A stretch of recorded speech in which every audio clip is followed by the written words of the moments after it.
But my next guest on the show makes this entire process of mid-cap investing look very easy. He's got this routine habit of identifying mid-cap stocks right ahead of the curve. And over the years, I've interacted with a lot of fund managers. I've got finest regard for Kenneth Andrade simply because I admire his thought process. He thinks differently. He's got this ability to not focus on what crowd does. And what I know of him is that right now he's running a portfolio where there is no exposure to financial stocks. Kenneth, so good to have you back on ET Now. We've been missing you on the show. Is it true that you're still running a portfolio with no financials in them? Yes, till date, since inception of the portfolio, we haven't had a single financial name out there. My first question is that the space where you hunt, the small cap space and the mid cap space has corrected. Last time I think I interacted with you was closer to Diwali, and that time you were not very gung-ho about valuations. You said, look, I like the businesses, but I don't like the valuations. Is this lack of decline giving you decent enough confidence and a lot of margin of safety to be a buyer once again? So Nico, in the last couple of years, what's been happening is markets have been getting a lot of liquidity. There's been no alternative avenues to deploy incremental amount of capital, and most of the money has come into equity assets. So it's been a challenge because a challenge to put a portfolio together, because you are always chasing good names and quality names, which is basically bidding up the pricing or the valuations. I mean, start of this calendar year till date, things have ebbed out a bit. So for the first time, there's a lot of comfort in terms of visiting new business opportunities, taking your time to evaluate as to see how sustainable their business models are, how strong their cash flows are. And this is a kind of a market that works for long-term investors. So like I said, the valuations may not have corrected that dramatically, but it's giving you time to put your process into play. Also, going by where corporate India stands currently, I think a big part of that balance sheet cleanup that we were waiting for is already over. The amount of cash that's getting generated in individual balance sheets are far higher than what they've had seen in the last couple of years. And this is after you've had big financial events happening on the ground in 2017. So all put together, environment for investing is extremely good. Not the entire market is up there. There are a serious amount of companies that are hitting 52-week lows, and some of them are hitting all-time lows. And these are good businesses in industries which are significantly large. So yes, it's moderately much better in 2008, calendar year 2018, and I'm sure if you get a portfolio together this year, the next couple of years should not be such an issue in terms of generating incremental amount of returns. No, but do you think, Kenneth, that the fall that's gripped the mid caps for the better part of May, but it's been a tough 2018 thus far for mid caps, is over and done with? You're talking about the balance sheet cleanup. What signs are you picking that perhaps led by that variable, you might just see mid caps and small caps bottoming out, a large portion of the selling being done? So there are two elements to it. One is the liquidity that's coming into the cycle, and when I say liquidity, the amount of stock coming into the cycle and coming back into the system, and two, the fundamentals of the business itself. Okay, as far as liquidity is concerned, I mean, go back to the last 2-3 years. I think mutual funds have gotten a significant amount of capital that's come on their books, and they've been deploying money into this part of the market. This cycle started off in 2013, so mid caps and small caps started off in 2013, and from there there's just been a secular run in businesses. So earnings went up. Also, you had valuations steer up. You having all of that correct this year. What we need to look for is a bounce back on profitability or earnings. We're seeing that stabilize in 2018 financial year, and 2019, 2020. Even if the numbers remain the same, that means even if the profitability tears up by 5% or 6%, which is equivalent to GDP growth, what's happening on the denominator, which is capital employed is going to remain static. That effectively means that your return on equity and your return on capital employed is moving up. So from a standpoint on all these companies that you talk for, whether they are large caps, mid caps, or even small caps, the incremental amount of capital efficiency is going to remain so elevated that a lot of these companies will command a premium in the environment.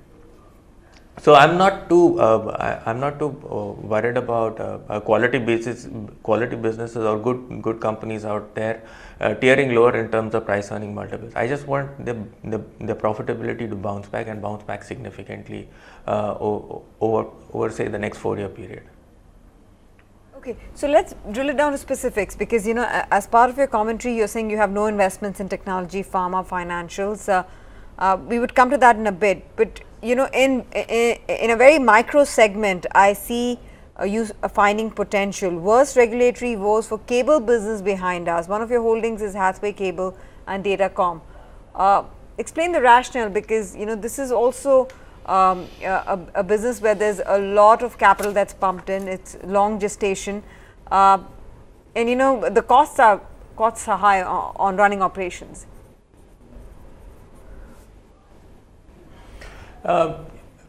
So if you look at an entire investment, if you look at the investment process and actually put it into any industry that we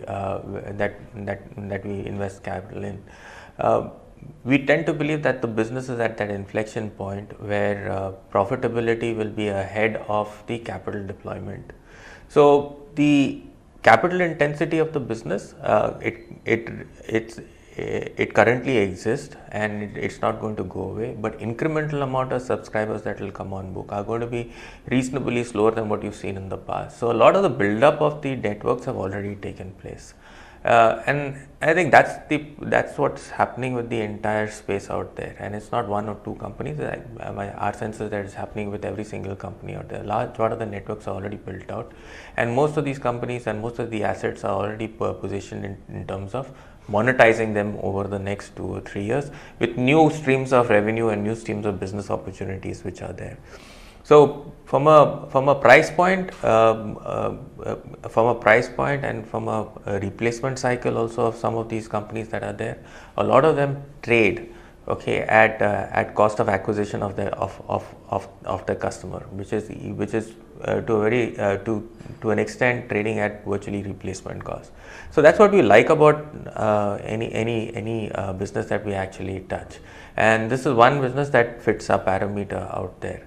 The whole environment is stressed. You're not getting hyper competitive, which incrementally means in the medium term you will have some incremental amount of pricing power or pricing stabilize, and all of that will go back to bottom line.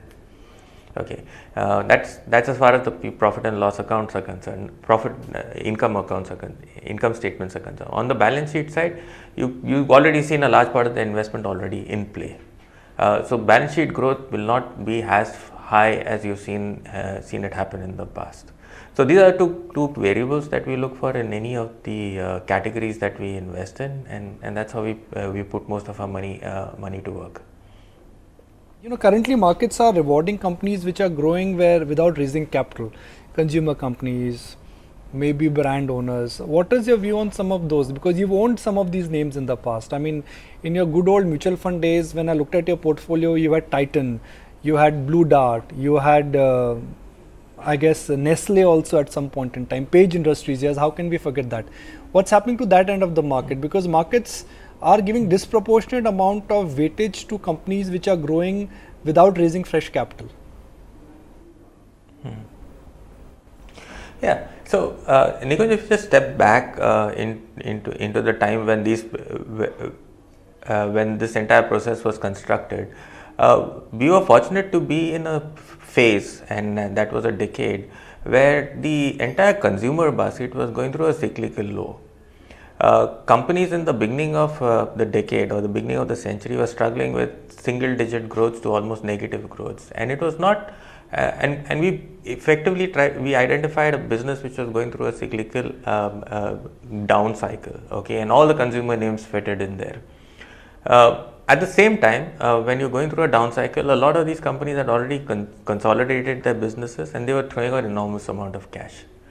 But the market likes growth, so they weren't getting priced in. So what was happening in that environment is that you had a lot of the infrastructure businesses and cyclicals getting priced at secular valuation. So an contractor you virtually got valued at 20 times earnings, while some of these consumer businesses were getting priced between 12 times to 20 times earnings, and they were throwing out cash.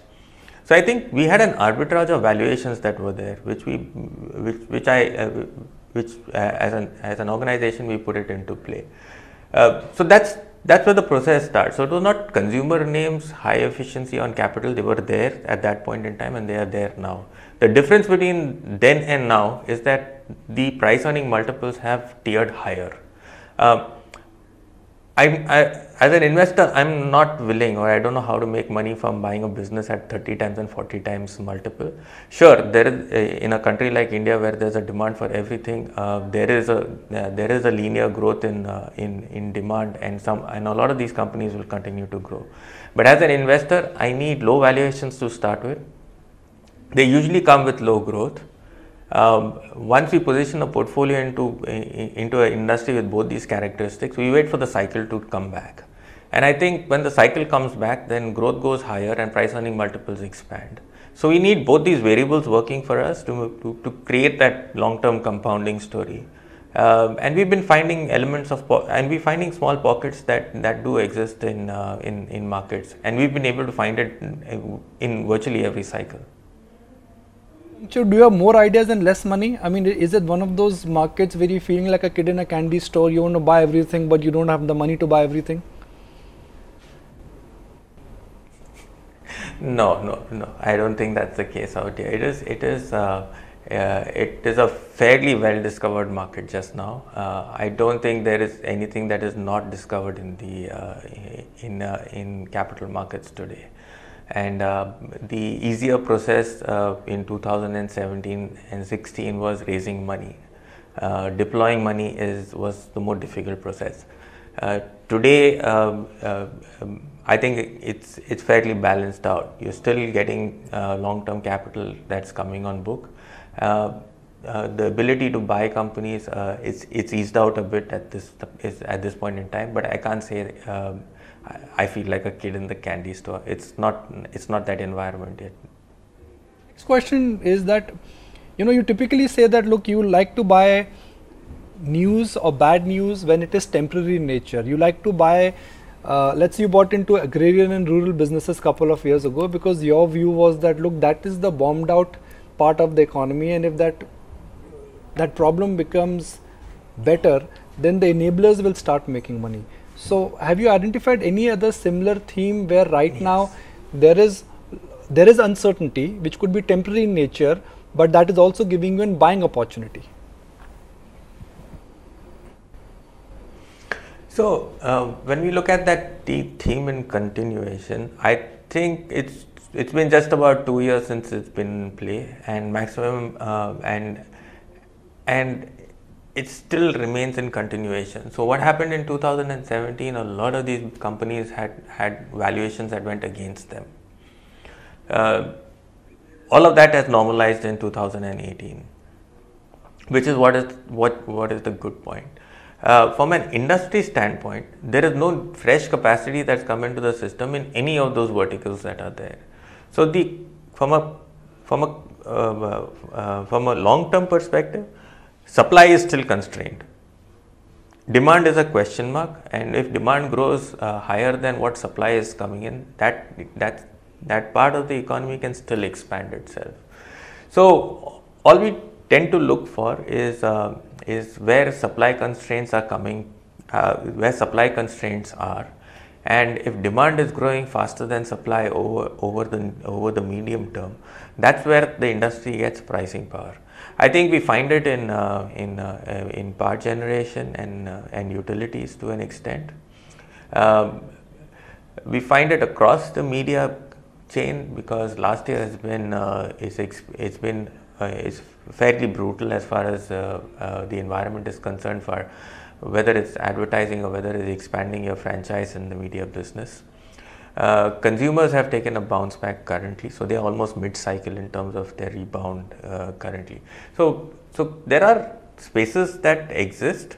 Like I said in the previous comment, it's not the simplest of markets currently, but it's much better than it was in 2016 and 2017 for putting a portfolio to work.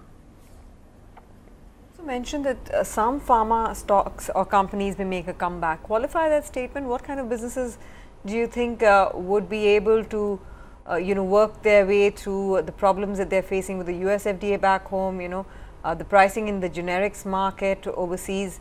I think the rupee's weakness would help in building their competitive advantage towards other suppliers in emerging markets. But broadly speaking, where is the turnaround expected? See, the first thing that you look for in terms of an industry not doing for industry to form to base out is that leadership in that entire industry essentially starts losing profitability. When that tends to happen, usually the bottom end of the entire market or the bottom end of that industry actually bombs out and no new incremental capacity comes on board. So you're midway through that down cycle as far as the pharma business is concerned. Our sense is that we avoided that segment for a long period of time. But we're looking at individual businesses that are not putting, and there's no more further capex going into a significant amount of these companies on the ground. So that's the first checkbox that's happening. Second is a lot of the existing capacities have started generating revenue, though at a lower margin, and that's put pressure on a lot of the smaller capacities that are there. So from a regulatory standpoint, pricing is coming down. From a competitive standpoint, prices have already come down. Okay, that means that no further capacity will come into the cycle. That's what makes that sector very interesting. So you just have to wait for a couple of years for demands to normalize to the new supplies that have come in. Once that happens, some of these companies will come back fairly strongly. So we are there. We've been looking at elements of where there are pockets of opportunity as far as valuations are concerned. We rather stick with the larger ones, though we haven't initiated any trade in that sector as of now. But I think the valuations are far better in that business than they ever were in the last probably 6 years or 7 years.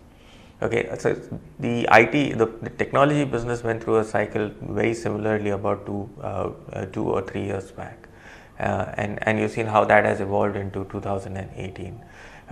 I think it's a call that you take on the cyclical downside and put a portfolio to work, and that's what we do. We try to do on a continuous basis. Pleasure having you chat with us this morning about your insights on the markets, your thought process on picking value within mid caps, and it's heartening to hear that you believe the worst of the weak micro cycle is over, and that from the non-urban side of the economy things are looking up. So largely to do with rural demand coming back. Thanks very much once again, and hope to see you more often on ET Now. Thanks very much for your time this morning.